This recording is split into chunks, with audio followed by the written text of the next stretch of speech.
আসসালামু আলাইকুম দর্শক। বৃষ্টির দিনে অথবা শীতে বাইরে থেকে ঘাস এনে গরুকে খাওয়ানো হয়। তো ঘাসের মধ্যে কোন গাছটি বা আগাছাটি থাকলে গরুর মারাত্মক বিপদ হতে পারে, চলুন তা আজ জেনে নেই। গতকাল বিকেলে খামারি গরুটিকে কুকুরমুতি গাছ বা শিয়ালমুতি গাছ, শুদ্ধ ভাষায় যেটাকে বলা হয় তম্রচূড়া, সেই গাছ খাইয়েছে এবং এই গাছ খাওয়ার কারণে ২৪ ঘন্টার মধ্যেই গরুটি ভীষণ অসুস্থ হয়ে পড়ে। গরুটির মুখমণ্ডল শুকিয়ে যায়, তার শরীরের তাপমাত্রা কমতে থাকে, গরুটি কাঁপাকাঁপি করে এবং গরুটির গ্লুকোজ পরীক্ষা করলে খুব সামান্য গ্লুকোজ পাওয়া যায়, যার ফলে গরুটি উঠে দাঁড়াতে পারছিল না। সেটা খোলো, চলে যাবে এটা, সেটা খোলো, ওটা তো নতুন ছুটে লাগা।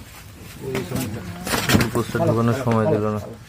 ধরেন না ধরতে লাগবে না, ধরতে পারবেন না। শুনেন, এগুলা করার কিছু নাই, মুরগি ছটপটাবে যেভাবে ওই চলে যাবে।